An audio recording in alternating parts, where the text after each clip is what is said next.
This is a mock interview conducted by ForumIAS Academy at New Delhi. The interview panel includes eminent professors, retired bureaucrats, and other luminaries. The objective of the program is to acquaint the candidate with the format and expectations of the personality test conducted by UPSC.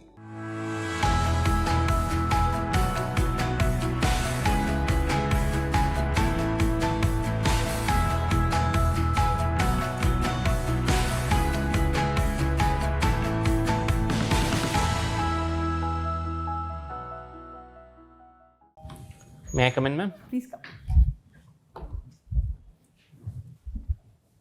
Good morning, ma'am. Morning, Sir. please sit down. So you all set for 1st of March? Yes, ma'am. Very good.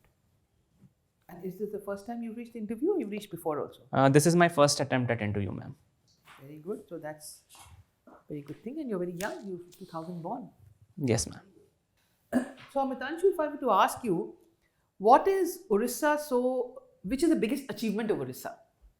What would you say? At present, the biggest achievement of Odisha would be to help in the sporting culture development in India. Okay, what way? In across a variety of sports, Odisha is playing a very good role. For example, in hockey, we see that Odisha government has completely sponsored the men's and women's hockey team. It has also established the world's largest hockey stadium in Raulkela, that is the Birsa Munda International Stadium. Handling of hurricanes, etc. was its strength. They did such a wonderful job.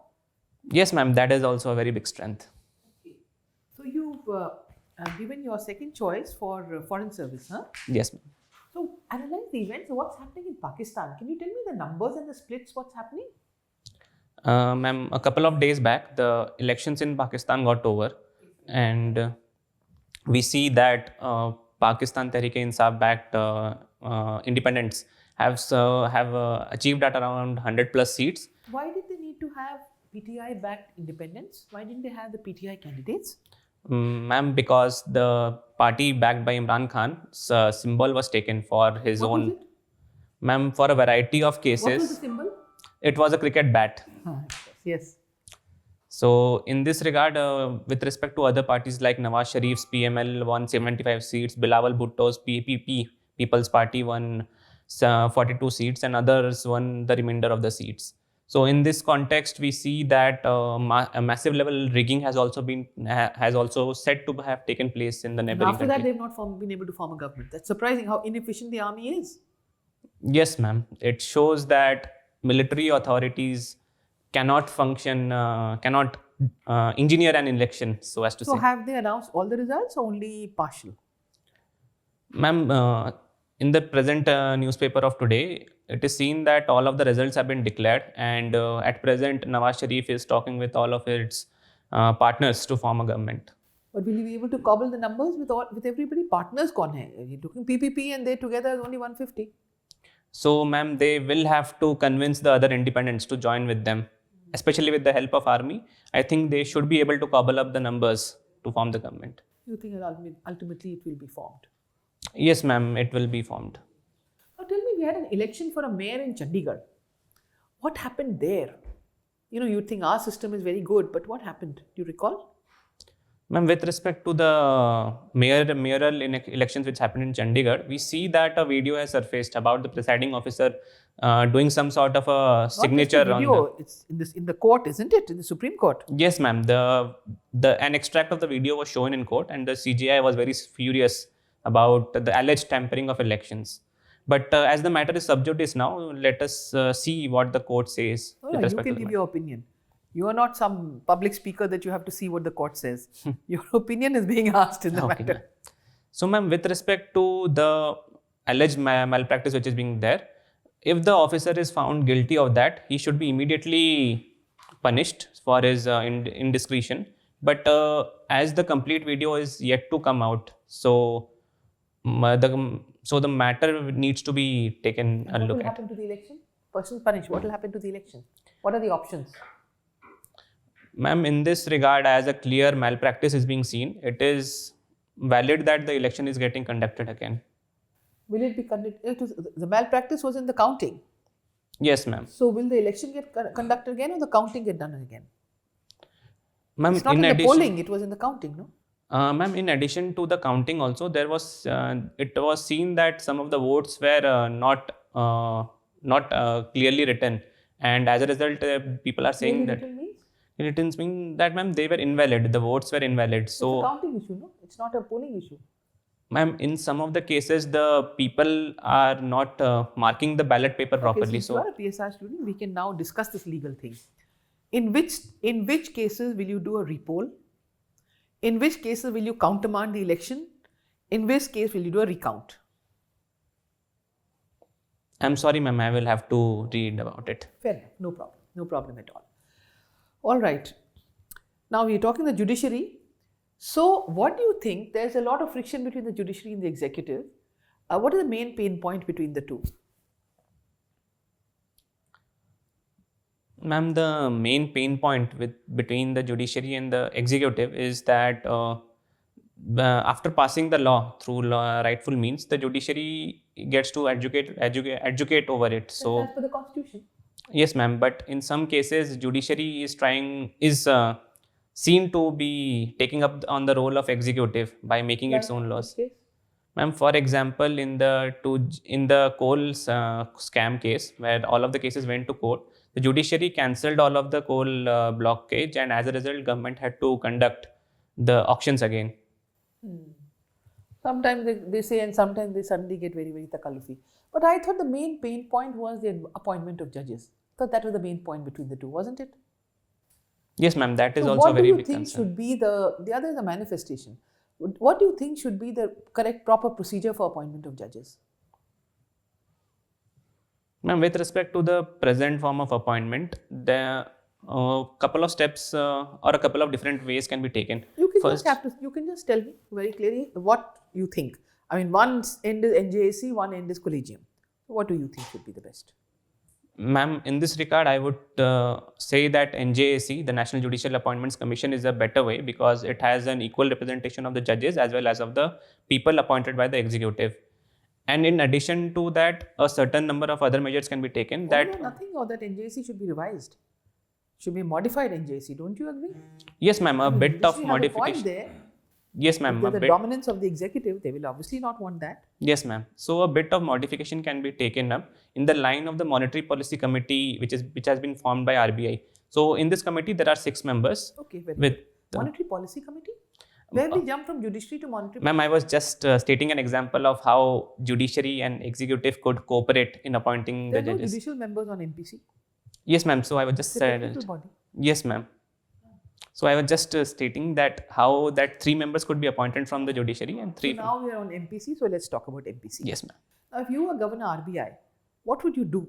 What are the steps you would take? We have a stagnant economy. Private investment is not forthcoming. Whatever numbers you may tote out for GDP, etc., private investment is not forthcoming. And that is why. Why is private investment not forthcoming? Anyway, we'll get into that. And at the same time, inflation is rising. We may say our numbers this, that, take out this, change the basket, etc. But because of dairy and vegetables, largely it is rising, right? So what are the steps you will take? First of all, tell me, what is the intervention you think is necessary, supply side or demand side? We're looking at 2 markets. Yes. One the money market, one the economic market. Right? Okay. One is just the money supply and one is the economy of products, basically. Ma'am, as a member, as a chairman of the RBI, I have major control over the monetary policy, and for the economic policy, I have to recommend it to the finance minister themselves. So what do you do on monetary policy? And with respect to the monetary policy to counter the inflation, first of all, we can do it through some quantitative means like manipulating the repo rate or what changing will you do? You will increase it, reduce it. How much will you make it? That's precisely what I'm asking. Yes, ma'am. So at present, the repo rates can be increased, ma'am, so that the inflation gets controlled. And additionally, we can also inquire with the banks so that they can change their marginal standing facilities and the collateral requirements Inquire with the banks? Reserve Bank gives directions to the banks, no? Yes, ma'am. To give directions. What are the other instruments available to? Basically, you're going on the controlling liquidity front, yes, right? Correct. So, what are the other instruments available to RBI? With respect to controlling the inflation, ma'am. So, Liquidity, yes, of course. yes, ma'am. So, with respect to, You've given two already. What yes, else? it can try moral suasion with the banks, and in the severe cases, it can also give out guidelines for binding the There is banks. something called CRR and SLR. Yes, ma'am. Cash reserve ratio and statutory liquidity Exactly. ratio. So it Yes, can ma'am. limit the money supply by increasing or reducing those. All right, very good. Yes, ma'am. Now we come to the economy part of it. Now from Governor RBI, you become the finance minister. Okay, ma'am. So now, will you look at supply? Will you look at demand? Today, what is happening in India? Ma'am, with respect to economy, both of these sides are equally important. Of course, but Yes. today, what is the problem? Ma'am, it is difficult to pinpoint a Never mind, problem. Never mind. Okay. So, Amritanshu, you are from Cuttack, Yes. a very famous, Indian freedom fighter is from Cuttack. Who is he? So it would be Biju He was Patnaik. born in Cuttack. I'm very sorry, sir. INA? Subhash Chandra Bose. Okay. So in Cuttack there is a very famous yatra. Yes, sir. So it is the Bali Yatra. All right. And why it is known as Bali Yatra? So because it is a symbol of those merchants who traveled from erstwhile Odisha to Indonesia, especially to Bali. Especially to Bali. And why they were going to Bali? So to conduct a lot of trade there, so the Odia merchants would start out from the shores of Cuttack and they would hug the coast, the eastern coast, and then travel to Bali to conduct that trade there. Okay. Why Bali was only chosen? Why not any other like Java, Sumatra? So there are a few reasons why Bali was chosen. First was that it was the currents were favoring the Odia merchants there. Second would be that Bali was also an entry point to for conducting trades across Indochina and others. And Indonesia as a territory is also very rich in trade materials and all. So today, in today's, present scenario, is Bali important for India? Yes, sir. In today's scenario as well, Bali is a very important point in India's civilizational journey. Okay. Civilizational journey or trade journey also? So first, at present, the trade numbers have tweaked a bit, but civilizationally, Bali remains a very important point. Okay. Coming to the trade, international trade, why Red Sea is so important for India? So with respect to the Red Sea, there are a few points of importance with respect to India. And on the trade side, we see that it is a point to entry into the Suez Canal, and that is its main importance. With respect to India, we have also acquired the Haifa port in Israel. So, so passing through Red Sea would be a very important point for India. Nowadays Red Sea crisis is happening. Yes. Why? So within the Red Sea, we see that the Houthi rebels have thrown their support behind the Hamas militants, and as a result, they are now attacking ships of the allied nations. Okay. And which point they try to capture? There is a very famous strait. So it is the Bab el-Mandeb strait. What is the meaning of Bab el-Mandeb? I'm very sorry, sir. I will have to read upon it. All right. Recently, a clash in Haldwani occurred, and there was a term which is known as Nazul land. Are you aware what is Nazul land? So Nazul land refers to the government land. It started in British India, and it was initially used as a form of capturing of the lands of the dissenters who protested against British rule. Okay. And what was the entire issue? Why they protested? So Just because of Nazul land, or some other issues were also there? So why Indians protested against the British? So there were a lot of reasons. Haldwani clash. Sir, within Haldwani, it was seen that the people who were residing there had encroached upon some illegal areas, and as a result, government sent out its police force to empty that area and to remove the illegal encroachments. And as a result, clashes took place between the protesters and the police. Okay. So if you were, DM of Haldwani, how would you have manage the entire thing? So there are a few steps which I could have taken. First would be to take preventive steps.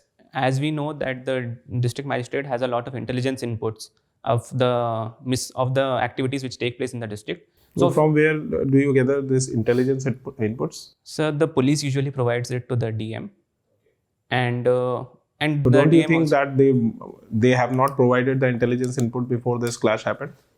yes sir, they have provided, but the administration was not able to check out what would be the amount of resistance, and especially violent resistance to the demolition drive which they had organized. Okay. After that? Sir, after that, the encroachers need to be informed that they are being removed, and as a result, and after they have been given a notice to vacate the area, the illegal encroachment removal drive needs to be conducted. So Nazul land. The encroachers. I'm sorry, sir. The Nazul land, they have encroached Nazul land, right? Yes, sir. All right. Okay. Today is very special day. Do you know what day is today? It is known as Darwin Day. Why Charles Darwin was famous and why certain chapters were removed from NCERT books previously? Sir, Charles Darwin is famous for giving out his theory of evolution by doing a study in the Galapagos Island of South America. But with respect to the removal of certain chapters, the chapters have been shifted to class 11th instead of the original class 9th. It was part of the CBSE's rationalization drive to rationalize the syllabus of the people in lieu of the COVID pandemic. Okay, so it was shifted to 11th class NCERT. All right. My last question, you play chess. Can you tell me what is the difference between a scholar's mate and queen's gambit? So scholar's mate refers to a very elementary mate which is conducted by having your queen on f3 and the bishop on c4, and by mating the black king on queen takes f7. And the queen's gambit takes place in the following fashion. The white plays d4, the black replies by d5, and c4 is played, and black accepts the c pawn there. Which one is more dangerous, queen's gambit or scholar's mate? Sir, the mate is of course more dangerous because the game is getting over at that point of time. There is a similar web series with the same name of Queen's Gambit. Have you watched it? Yes, sir, I have watched it. Okay, and is it fictional or it is original content? So it is a fictional story about the woman who competes at the highest level. What was the name of protagonist? So it was Beth Harmon, played by Anna Taylor-Joy. Okay, thank you. Okay. Yeah, Amritanshu.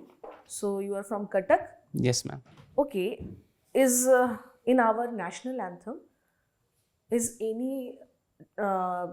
there any name of your city, of your state also is in our national anthem? Ma'am, in the national anthem composed by Ravindranath Tagore, it is mentioned as Utkala. Okay, so Utkala is famous as? Utkala is famous as being part of the national anthem, ma'am. Okay, and what is the history of Utkala?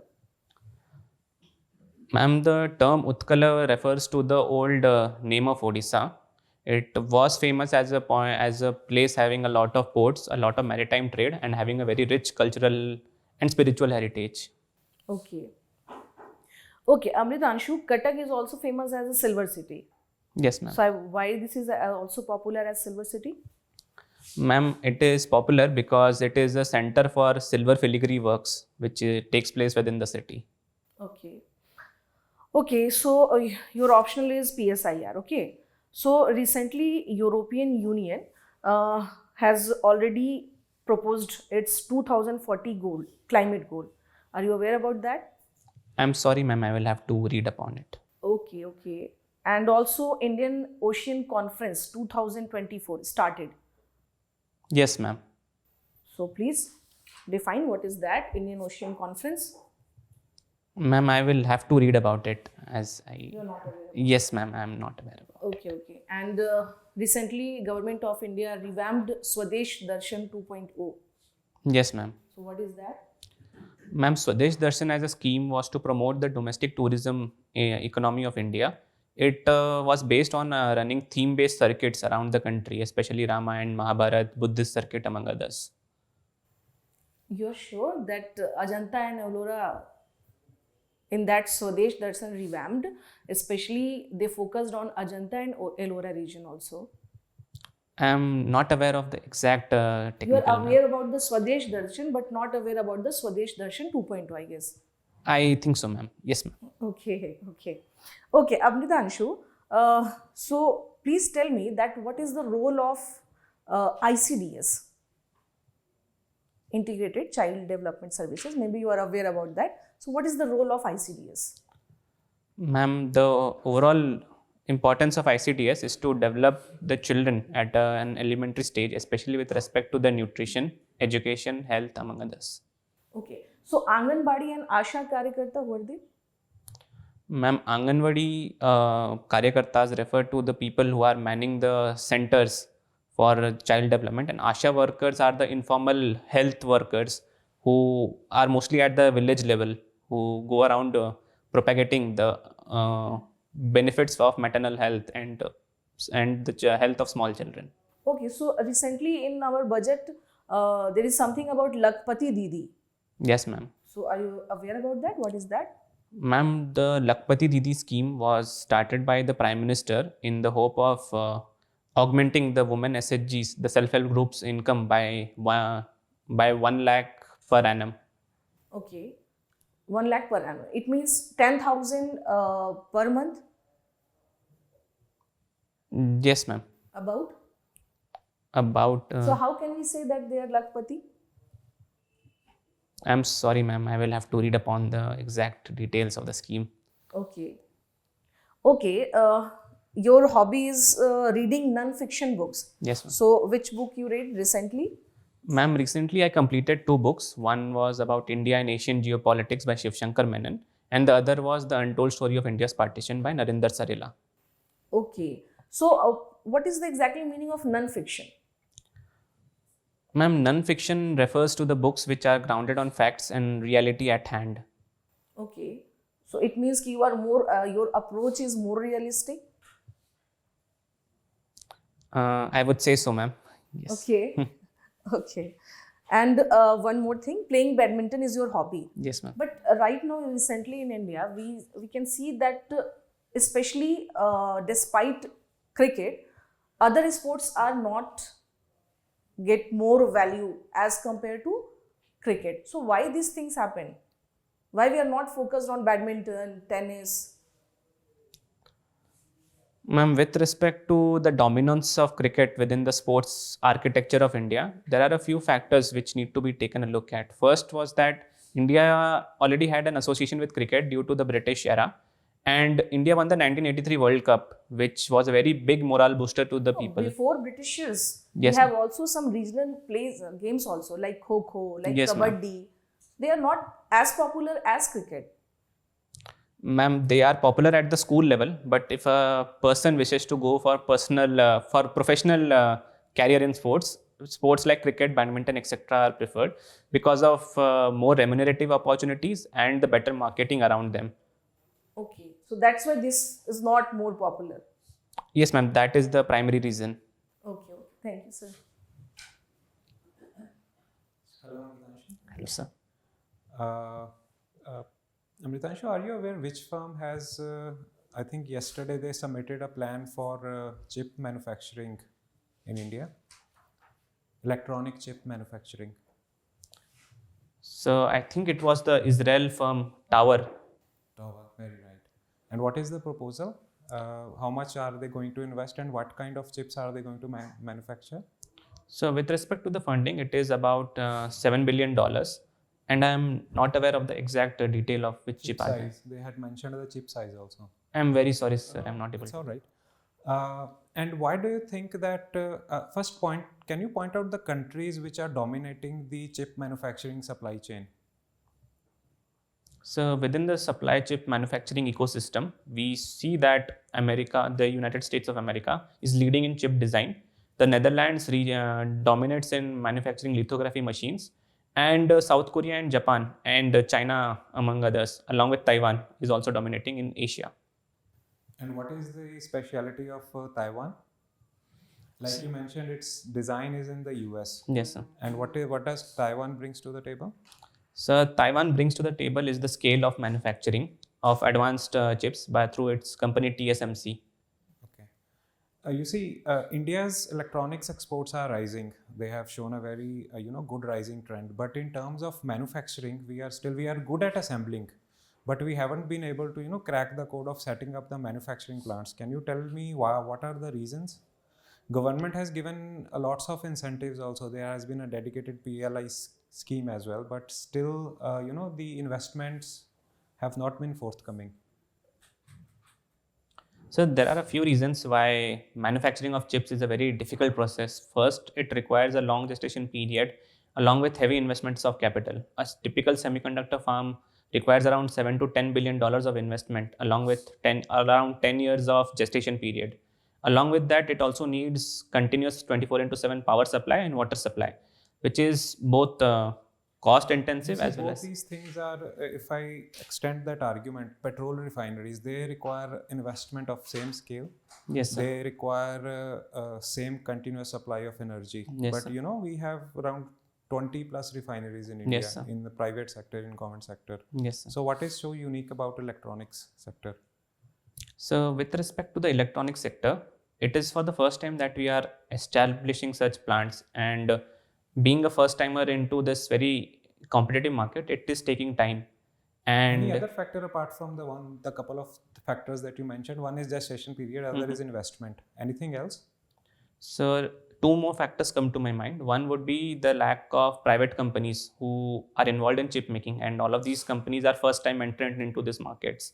And second would be the technical manpower and know-how required to manufacture chips at an industrial scale. Okay.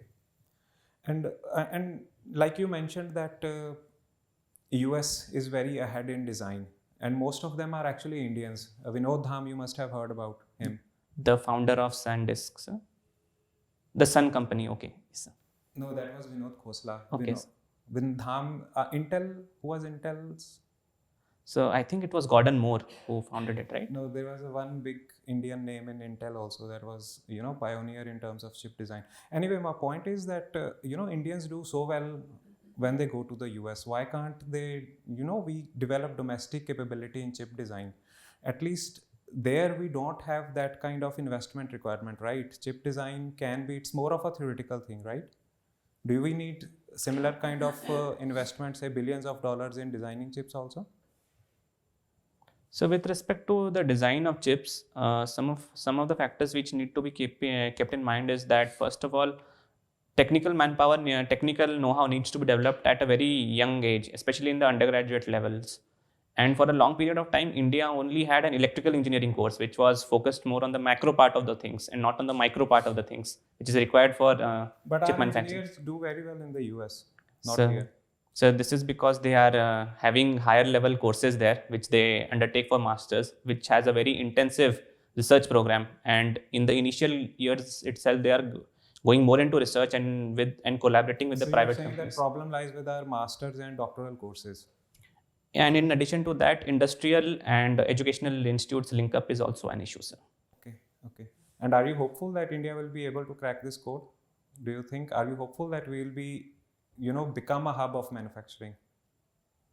Sir, I am really hopeful that India will be able to crack the code. So there are a few reasons why I say so. That certain colleges in India, especially my college like BITS Pilani, has its own engineering course based on electrical and electronics engineering. So knowledge is being imparted at the undergraduate level. In addition to that, we have a lot of master's college who have started to open up specialized courses in chip manufacturing. And with the amount of capital and the dedication shown by the government with respect to this endeavor of manufacturing chips, I'm really hopeful that one day. Focusing on master and doctoral programs, so that our brains do not go abroad.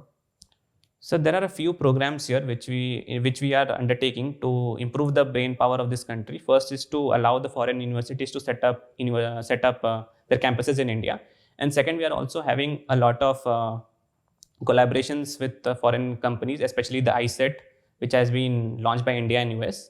And we are also trying to attract faculty from US, especially through the Vajra scheme and the Vaibhav scheme, which has been launched recently, to come to India. Okay. So you have been Vice President of Entrepreneurship Cell as well. Yes. Can you tell me what is the origin of this word and what does it mean? So entrepreneurship as a word means that a person is going into employment, and he's starting his own company. Yes, sir. Okay, so would you call, say, a owner of a Kirana store, grocery store next door, mom, dad shop, we call that. Would you call them an entrepreneur? Yes, sir. I will call them an entrepreneur. And what is where has this word originated? Which language? Is it native to English? I'm very sorry, sir. I will have to read upon it. Anyway, last year there was a big story that, India has lots of startups coming up, but then everything has kind of died down. So what exactly happened? Why has that, all the cheer from the startup ecosystem gone? So with respect to the startup ecosystem, the momentum is still there within the startup system. But the thing is that it is not being publicized as much because there is a funding winter which is going on in the startup industry. But I believe that it is a very temporary phase and our startups will be starting to kick in. Okay. And why funding winter? So this is because the markets of USA are showing a downturn, and as a result, they are less interested to invest in India. Okay. All right. Thank you, Amritanshu. That's Thank all you, from my side. Thank you very much. Formal interview is over. Thank you, ma'am. We'll step out. We'll just call you for feedback. Okay, thank you. But you were all right. You were not tense or anything, were you? Yeah, I don't think so, ma'am. You were okay. So how did you think the interaction went with us today? I think it went well, ma'am. Apart from a few questions posed by ma'am, I think I was able to do well. So if we look at three parts, one, we look at general awareness of things, current affairs, etc., etc. And second part, we look at your ability to think, form an opinion, and problem solve. And third part, we look at your subject matter. Basically, subject matter, we're looking at both your optional and your engineering. So on the engineering front, you were very good. Okay. On the issue of current affairs, you need to prepare a little more. Okay, ma'am. And I think it will help. You see, it's not that you don't know. You have a broad idea. Yes, ma'am. But there, just a broad idea will not work. You'll have to know a little more detail. Okay, ma'am. And the analysis, etc., comes only when you understand and you're prepared. Like, for example, ma'am. in the economy stuff, Yes, ma'am. you're playing around. Yes, You could ma'am. well figure out. Even, I also, one rule of an interview. Never let a loose word fall anyway. That'll get picked up. I purposely picked up the leads you were dropping. Okay. Did you notice? Yes, ma'am. Those are not the questions I intended to ask. Just to explain to you that be very guarded. Drop a lead if you want it to be picked up, which is Okay. your area of strength. Yes, not inadvertently. Okay. Interview is also an art, Yes, ma'am. So, like there you got lost. Okay, ma'am. Didn't you get lost? I mean, we started with the Pakistan. Incidentally, you needed to get your figures correct. Okay, ma'am. Because Pakistan is an election that's happening in the process just now. I agree with your broad analysis ultimately, Yes, of course. But your figures and what's happening, it's little precision is required. Okay, ma'am. For which, do you make notes or do you select topics or you remember it from memory? Keep it to memory. Ma'am, I make notes. You make notes Yes, on the ma'am. computer or physically? Physically, ma'am, I write it on pen and It paper. would be a good idea. You have time just now to do it on the computer. Okay, ma'am. The advantage is that if a story has turns and twists, you Okay. can keep adding bullets, Okay, ma'am. right? Okay. And then 2 days before your interview, you revise it. Okay, ma'am.